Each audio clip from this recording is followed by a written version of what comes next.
दोस्तों, आपको क्या लग रहा है कि आप भी कभी करोड़पति बन सकते हो? अगर आप ऐसे एक बैकग्राउंड से बिलोंग करते हो जहाँ पे बहुत ज़्यादा पैसा नहीं है। आप एक नया नया जॉब होल्डर हो और आपका नया नया जॉब लगा है, भले ही वो सिविल साइड में लगा है या 15-20 साल का जो नौकरी होता है डिफेंस के अंदर लगा है, या आप एक स्टूडेंट ही हो जिसके पास पॉकेट मनी या ट्यूशन वगैरह करके 1-2 हज़ार बच जाता है एक महीने में। तो दोस्तों, ये जो वीडियो है ये आप लोगों के लिए है जो अपनी 20s में है, जिनका उम्र 20-22 के आसपास है, या अपनी 30 साल के अंदर ही है जिनका एज, और उनके पास उम्र पड़ा हुआ है अपनी ज़िंदगी जीने के लिए। तो दोस्तों, अगले 2 मिनट के अंदर मैं आपको लाइव डेमो के जरिए एसआईपी कैलकुलेटर के थ्रू दिखाऊंगा कि आपका जो धनराशि होता है, चाहे वो 1 हज़ार हो या 2 हज़ार हो, वो कितना बड़ा अमाउंट बन जाता है टाइम के साथ। लेकिन दोस्तों, मैं उससे पहले आपको एक रिमाइंड करवाना चाहता हूँ कि आप जितने भी इन्वेस्ट करते हो, जैसे कि आप नॉर्मली एफडी या सेविंग्स अकाउंट में अपना पैसा रखते होंगे, तो वहाँ पे आपको क्या रिटर्न्स मिलता है दोस्तों सालाना? लगभग सेविंग्स अकाउंट में 4% ज़्यादा से ज़्यादा, और एफडी वगैरह में आपको 7-8% मैक्सिमम यही रिटर्न मिलता है। लेकिन आपको सबको पता है म्यूचुअल फंड्स होते हैं, जो सिस्टमेटिक इन्वेस्टमेंट पॉलिसीज़ होते हैं, वहाँ पे आपको कितना रिटर्न मिलता है दोस्तों? लगभग 15 से 20% या उससे भी ज़्यादा होता है। लेकिन इन एन एवरेज हम अगर बात करें इंडिया के अंदर जो रेपुटेड एसआईपीज़ हैं, जो रेपुटेड म्यूचुअल फंड्स हैं, उनका जो एवरेज रिटर्न होता है सालाना वो लगभग 18-19% तक होता है। तो यहाँ पे एक डेमो के तौर पे मैं एप्लीकेशन के अंदर आपको दिखाता हूँ कुछ एक रेपुटेड म्यूचुअल फंड्स। मैं आपको ये बता नहीं रहा हूँ कि यहीं पे आप इन्वेस्ट करो, क्योंकि मैं जस्ट आपको एक एग्जांपल के तौर पे यहाँ पे दिखाना चाहता हूँ। लेकिन आप अपनी रिसर्च कर लीजिए कहाँ इन्वेस्ट करना है, और म्यूचुअल फंड में थोड़ा बहुत रिस्की तो होता ही है। और आपका जो धनराशि है, अगर आप चाहते हो या आप सोचते हो कि आप 20 हज़ार कमा रहे हो और मैं 10 हज़ार खर्चा निकाल के 10 हज़ार में सेविंग्स कर सकता हूँ, तो उसका दोस्तों आप 7 हज़ार कहीं एफडी या ऐसे सेफ जगह पे रखो जहाँ जहाँ से आपको पक्का रिटर्न आना ही आना है, जैसे कि बैंक वगैरह में आप एफडी रखिए। लेकिन उसका जो 30% है, 10 हज़ार का जो 30% है, आप उसको थोड़ा सा रिस्क लेके म्यूचुअल फंड में इन्वेस्ट कर सकते हो, जहाँ से आपको बहुत बड़ा ग्रोथ मिल सकता है टाइम के साथ। तो आपकी जो सेविंग्स की जो हिस्सा है उसका एक छोटा सा हिस्सा, यानी 20 से 30% आप म्यूचुअल फंड वगैरह पे इन्वेस्ट करिए, जहाँ से आपको 20 से 30% तक भी कभी कभी रिटर्न्स मिलता है। दोस्तों, स्क्रीन पे आप देख सकते हैं, मैं एक एप्लीकेशन के जरिए आपको दिखाना चाहता हूँ कि जितने भी म्यूचुअल फंड्स होते हैं उनका जो एनुअल रिटर्न से कहा कितना है दोस्तों। आप अगर राइट साइड में देखते जाएंगे तो 23%, 21%, 20%, 22%, इनसे ज़्यादा ही आपको दिख रहा होगा। लेकिन दोस्तों, ये हमेशा इतना ही ग्रोथ नहीं देता कंसिस्टेंटली।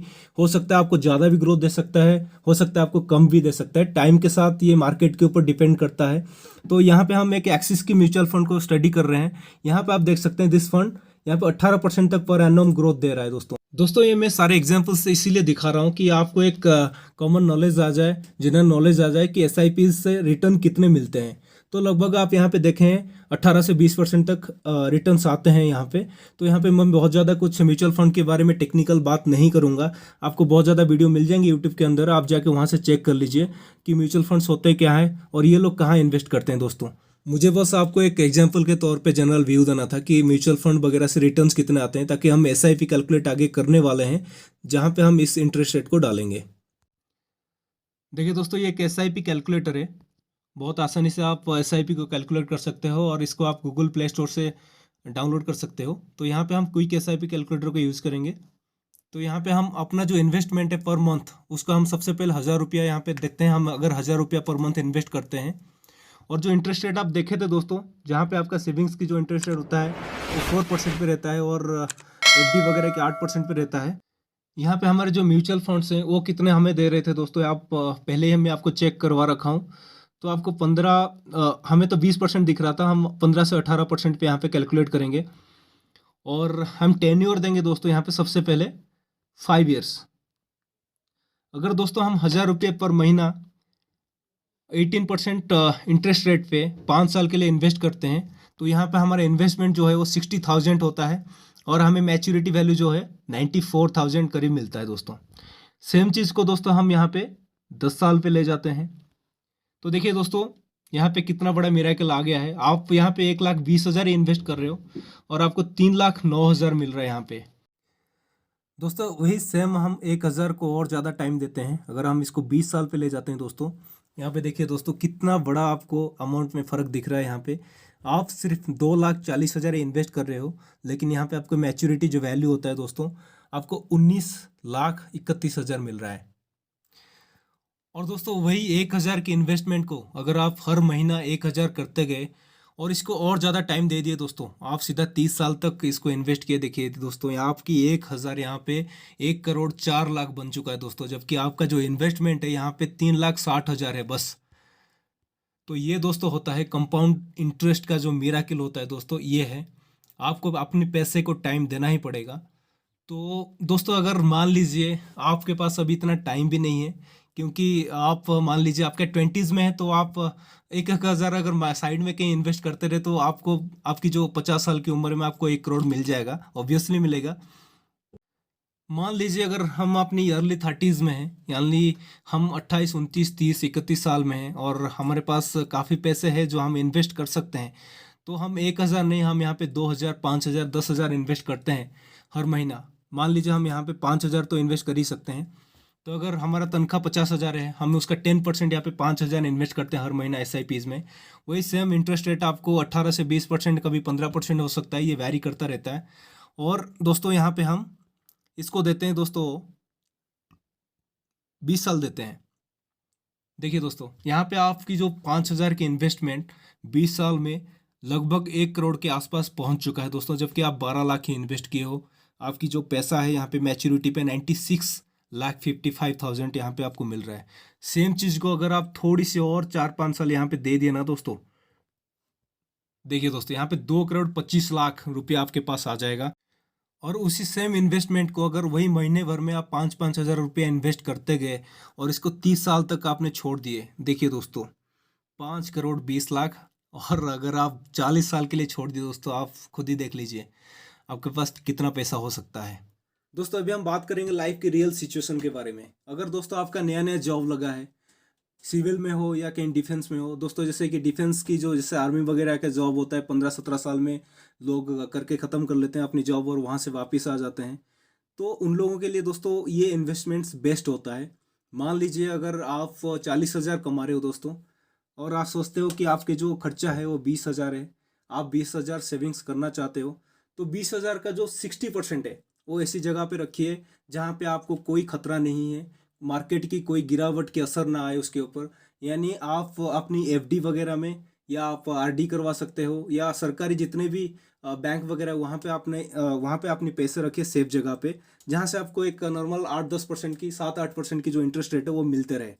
लेकिन दोस्तों आपकी जो सेविंग्स की 30 से 40%, जैसे आपकी 20,000 अगर आप सेविंग करो टोटल, उसका 30% या 40%, यानी आप 6 या 8 हज़ार ऐसी जगह पे रखो जहाँ से आपको बड़ा रिटर्न आएगा। थोड़ा बहुत रिस्की हो सकता है जैसे कि म्यूचुअल फंड्स वगैरह में। देखिए अगर दोस्तों आप अपनी जो सेविंग से 20,000 है और उसका जो आप यहाँ पे 8,000, उसका 40% म्यूचुअल फंड्स में लगा रहे हो, यहाँ पे 18% रिटर्न के साथ, अगर आप इसको, आप नए नए जॉब होल्डर हो, 1-2 साल ही हुआ है, आप काफ़ी लंबा समय दे सकते हो आराम से। आप जब जॉब छोड़ के जाने वाले होंगे, 15-17 साल आप तो दे ही सकते हैं। अगर 15 साल भी आप दे रहे हो, दे देते हो इस इन्वेस्टमेंट को, तो यहाँ पे देखिए दोस्तों एक बहुत बड़ा अमाउंट, यहाँ पे 64 लाख तक आपको मिलेगा।